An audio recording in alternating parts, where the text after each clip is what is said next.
జై భారత్ యజరాజస్వామి మీ ముందుకు వచ్చినటువంటి అంశం తోటి భారతీయులందరికీ కూడా నమస్కారాలు తెలియజేస్తూ మనం ఇటీవల పశ్చిమ బెంగాల్లో జరిగినటువంటి విషయం గురించి మనం కొంత విశ్లేషణ చేసుకోవాల్సినటువంటి అవసరం ఉన్నది. దాని గురించి మీ ముందుకు నేను రావటం జరిగింది.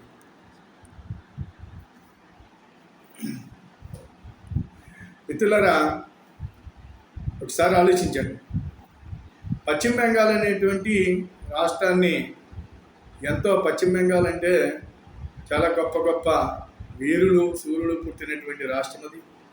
స్వతంత్ర పోరాటం గురించి అనేక మంది ప్రాణాలు అర్పించినటువంటి రాష్ట్రం అది, ముందుండి అర్పించినటువంటి రాష్ట్రం.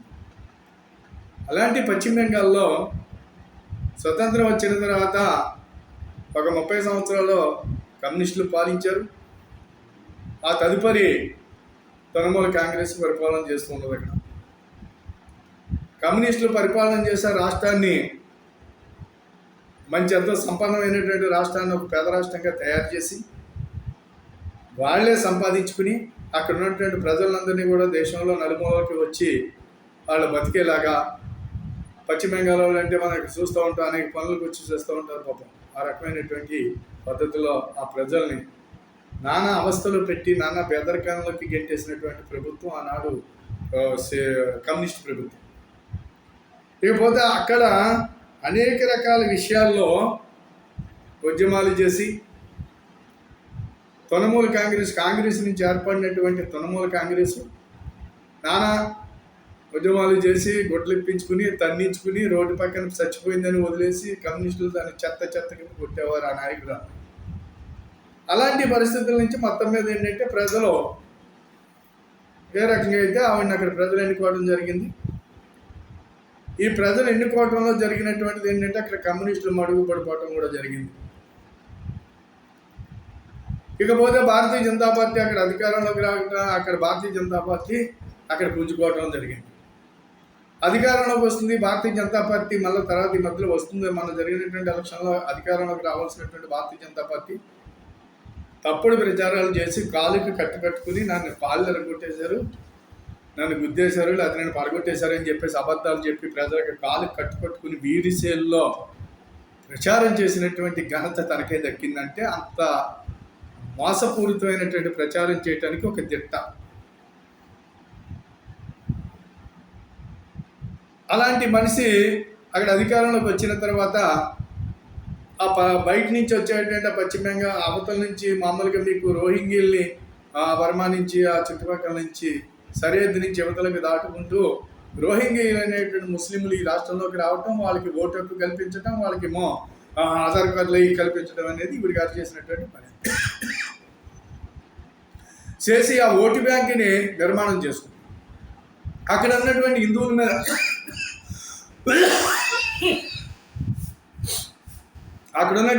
మీద దాడి చేయించడం, హిందువుల మీద అత్యాచారాలు చేయించడం, వీటన్నిటికీ వీడి గారు సపోర్ట్ చేయడం అనే కార్యక్రమాలు మనం చూస్తూ ఉన్నాం. గత నుంచి కనపడుతూ ఉన్నాయి. ఖచ్చితంగా గమనించుకోండి. నేను చెప్పే మాటలు కాదు. మన చేతిలో సెల్ ఉంది, ఇంట్లో టీవీ ఉంది, ప్రపంచంలో ఏ మూల ఏం జరిగినా మనం గమనిస్తూ ఉన్నాం. అది కాబట్టి ఇక్కడ నేను ఏది అబద్ధాలు చెప్పట్లేదు. మొన్న జరిగినటువంటి ఎలక్షన్ అయిపోయిన తర్వాత హిందువులు ఇళ్ల మీద తగలబెట్టించింది, హిందూ స్త్రీల మీద అత్యాచారాలు చేయించింది, రకరకాల చంపించింది, అన్ని హత్యలు చేయించింది. ఇవన్నీ కూడా గమనించాము. అక్కడ ఉన్నటువంటి అనేక మంది దోపిడీ చేసి అవినీతికి పాల్పడినటువంటి తన మంత్రిమండలి ఏదైతే ఉందో వాళ్ళ మీద విచారణ చేయడానికి, వాళ్ళ మీద ఆరోపణలు ఉంటే వాటిని విచారించడానికి అక్కడ సిబిఐ వెళ్ళినా ఈడీ వెళ్ళినా నా రాష్ట్రంలోకి అడుగు పెట్టడానికి వీల్లేదని చెప్పి ఈవిడి గారు అడ్డపడి ఇష్టం వచ్చినట్టు గందరగోళం సృష్టిస్తూ ఉన్నది. సరే, ఆ రకంగా చేసి అక్కడికి కేంద్ర సంస్థలనే లోపలికి రానివ్వకుండా చేస్తుంది. సరే, అక్కడ జరిగినటువంటి సంఘటనలకు ఎలాంటి ఏ న్యాయమో అక్కడ హిందువులకి జరగట్లేదు. హిందువులకి న్యాయం లేకుండా పోయింది. పోతే ఇటీవల జరిగినటువంటి కొన్ని ఈ మధ్యకాలంలో జరిగినటువంటి ఏంటంటే, ఈ మధ్యకాలంలో జరిగినటువంటి ఆ గ్రామంలో ఒక 4-5 రోజుల్లో కిందట జరిగినటువంటి సందేశకాలి అనేటువంటి ఒక గ్రామంలో అక్కడ సహజన్ సహజన్ షేక్ సహజన్ అనేటువంటి ఒక తృణమూల్ కాంగ్రెస్ నాయకుడు ఒకడు ఉన్నాడు. వాడు అక్కడ అనేక రకాలైనటువంటి దోపిడీలు చేస్తూ అక్కడ మామూలుగా బాగా సంపాదించుకుని అక్కడ ఉన్నటువంటి ఆ గ్రామంలో ఉన్నటువంటి అందమైన అమ్మాయిల్ని తీసుకెళ్ళి ఆఫీసులోనే తృణమూల కాంగ్రెస్ ఆఫీసులోనే అమ్మాయిల్ని తెల్లవారులు ఉంచుకుని వాళ్ళ యొక్క మోజు తీర్చుకుని అమ్మాయిల్ని పంపేయటం అనేది తీసుకెళ్ళి అక్కడ వదిలేయటం అనేది జరుగుతూ ఉంది. ఇది ఇవాళ జరిగింది కాదు, గత కొన్ని సంవత్సరాలుగా జరుగుతూ ఉన్నది. మరి అక్కడ పరిపాలించేటువంటి ఆవిడ ఒక ఆడదే కదా. సరే, ఇక్కడ అత్యాచారాలు చేసి ఇటీవల దారుణంగా చేసి అత్యాచారాలు చేసినందుకు కానీ అత్యాచారాలు చేసి హత్యలు చేస్తున్నారు. దానికి వాళ్ళు ఏం చేశారంటే ఆ గ్రామం అంతా కూడా మహిళా లోకం అంతా కూడా తిరుగుబాటు చేసింది. సరే, పోలీసులు కేసు పెడితే పోలీసులు పట్టించుకోరు. ఈ నాయకుల దగ్గరికి మమతా బెనర్జీ దగ్గరికి వెళ్ళి మాకు జరిగే అన్యాయం ఇదని చెప్పేసి అంటే మీ మీద అత్యాచారం జరిగినట్టు ఏమన్నా సర్టిఫికేట్లు ఉన్నాయా అని చెప్పేసి అడుగుతూ ఉన్నది. ఈ దేశంలో ఉన్నటువంటి మహిళామూర్తులందరూ అర్థం చేసుకోవాలి. దయచేసి మహిళలకు దాని నమస్కారాలు పెడుతున్నాను. ఒకసారి ఆలోచించండి. మరి ఒక ఆడ దగ్గర పరిపాలన చేస్తుంది కదా, వీళ్ళు అత్యోచన ఆపోతుల్లాగా అక్కడ ఇళ్లలోకి దూరి పెళ్ళైన వాళ్ళైనా సరే వాళ్ళని నచ్చితే వాళ్ళని తీసుకెళ్ళిపోతుంటే పిల్లల్ని తీసుకెళ్ళిపోయి అత్యాచారాలు చేస్తుంటే మీకు సర్టిఫికేట్లు ఉన్నాయా అని అడిగేటువంటి ఇలాంటి ఆడది ముఖ్యమంత్రి చేస్తుంటే అక్కడ మరి వాళ్ళ కామవాంఛ తీర్చుకోవడానికి వారు ప్రోత్సహిస్తుందంటే ఆడదయ్యింది. వీడి గురించి ఏం చెప్పుకోవాలి మనం? వాళ్ళ ఓట్లు మీకు కావాలి అది కాబట్టి వాళ్ళు మీకు అక్కడ ఏమైనా చేయటానికి, వాళ్ళు రౌడీజం చేయడానికి, గూండాయిజం చేయడానికి వాళ్ళు మీకు అవసరం. మీరు అక్కడ అధికారంలో ఉండాలి అంతే. కాబట్టి ఇక్కడ మామూలుగా వాళ్ళ మీద ఏ రకమైన వాళ్ళు ఏం చేసినప్పటికైనా సరే వాళ్ళకి సపోర్ట్గా మీరు ఉండాలి. అదే కదా. మరి అత్యవసర ఆబోధులు అన్నీ కూడా మీరు ఆడదే కదా. ఈ అత్యవసర ఆబోధులందరికీ కామం తీర్చవలసిన అవసరం మీ దగ్గర ఉంది, వాళ్ళు మీకు కావాలనుకున్నప్పుడు. అంతే తప్పించి ఇతర స్త్రీల మీద కాదు. ఆ జరిగేది మీ మీద జరిపించుకుంటే బాగుంటుందని నేను అంటున్నాను. నువ్వు ఆడతానే కదా, నీకు అన్నీ ఉన్నాయి కదా. అది కాబట్టి ఈవేళ లోకం సిగ్గుపడేటువంటి పరిస్థితి ఈ రోజు ఉంది. అక్కడ లోకంలో ఉన్నటువంటి మహిళా లోకం అంత సర్వసభ్య సమాజము సిగ్గుపడవలసినటువంటి పరిస్థితి అక్కడ దోపరించిందంటే భారతదేశంలో ఉన్నటువంటి ప్రజానికమందరూ కూడా భారతీయులు అనుకునే ప్రతి ఒక్కరు ఆలోచించవలసినటువంటి అవసరం ఉంది. ఇలాంటి తృణమూలు నాయకురాలు లాంటి ఒక్క దుష్ట శక్తి, ఈ శక్తిని మనం ఒక్కసారి మామూలుగా ఈ శక్తిని నాశనం చేయకపోతే, ఈ శక్తిని అంతం చేయకపోతే పరిస్థితులు ఈ ప్రజలు అనుభవించవలసి వస్తుంది. కాబట్టి ఏదైతే ఓటు రూపంలో ఉన్నదో ఓటు రూపంలో దయచేసి జాగ్రత్త ఆలోచించి ఈ దుష్ట శక్తులని ఈ వ్యక్తిని అక్కడ అడ్రస్ లేకుండా చేయవలసింది ఓటు రూపంలో మీరు చేయవలసిన అవసరం ఉందని చెప్పి బెంగాల్ ప్రజల్ని నేను రకంగా కోరుతున్నాను. ఈ సందర్భంగా ఆలోచించుకోమని కోరుతున్నాను. ముస్లింల్లో అనేక మంది మన వాళ్ళు కలిసి జీవిస్తున్నాం. ఇలాంటి ఎదవలు తయారయ్యి ముస్లింలకి వాళ్ళకి అపకీర్తి తెస్తున్నారు, హిందూ సమాజానికి ఆగ్రహం కల్పిస్తున్నారు. మరి ఈ జరిగేటువంటి సంఘటనలో ఈ హైదరాబాద్లో ఉన్నటువంటి ఓవైసీ కానివ్వండి, ఇలాంటి నాయకులు అని చెప్పుకునేటువంటి కొంతమంది ఉన్నారే, ఈ విషయాలు ఖండించాలి కదా. ఇకపోతే ఆంధ్ర రాష్ట్రంలో అనేక మంది దళితుల మీద దాడులు జరుగుతున్నాయి అని చెప్పేటువంటి క్రైస్తవ మతాలు చీకరించి ఇక్కడ క్రైస్తవులుగా దళితులు అని చెప్పేసి వీళ్ళు ఇష్టం వచ్చినట్టు ప్రచారం చేస్తూ వీళ్ళు మరి అక్కడ జరిగే సంఘటన మీ కళ్ళకి కనపడతలేదా? అక్కడ జరిగిన దళితుల మీద కదా. కొన్ని సంవత్సరాలుగా దళితుల అమ్మాయిలను తీసుకెళ్లి వాళ్ళు అత్యాచారాలు చేస్తున్నారు. ఇది కనిపించట్లేదు ఈ పాస్టర్లకి. ఎందుచేతండి ఈ పాస్టర్లు అనేవాళ్ళు దళితులు కాదు కాబట్టి దళితులకి ఏం జరిగాయి వాళ్ళకి అవసరం లేదు. ఈ క్రైస్తవ మతంలో ఉన్నటువంటి వాళ్ళకి ఏమన్నా జరిగితే మాత్రం వీళ్ళు గగ్గోలు పెడుతూ ఉంటారు. అది వీళ్ళు చేసేటువంటి కార్యక్రమాలు. ఇకపోతే తెలుగు మీడియం వీటిని చూపించట్లేదు. మరి ఇక్కడ ఉన్నటువంటి మేధావులు ఎవడో నోరిప్పట్లేదు.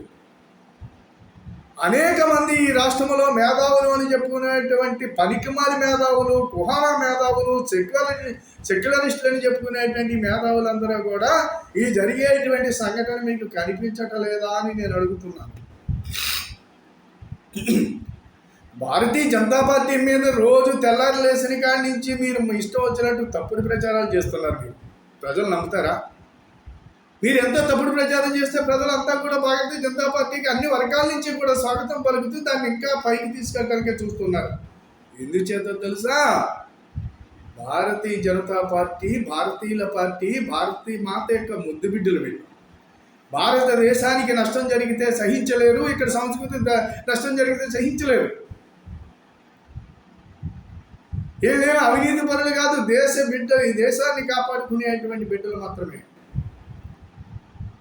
విదేశీ యొక్క మామూలుగా భావజాలంతో, విదేశీ యొక్క తప్పుడు చరిత్రలు చదువుకుని మీరు విదేశీ యొక్క భావజాలంతో వాళ్ళు వేసేటువంటి ఎంగుల మెతుకులను ఆచరించి ఇక్కడ మీడియా వాళ్ళు, ఇక్కడ ఉన్న మేధావులు మాట్లాడితే భారతీయ జనతా పార్టీ మీద ఈనాడు ఉన్నటువంటి ప్రధానమంత్రి మీద మీరు మామూలుగా విషయం కక్కుతూ ఉంటారు. మీరు ప్రపంచం అంతా స్వాగతిస్తుంది, ప్రధానమంత్రిని ఆదర్శంగా తీసుకుంటున్నారు.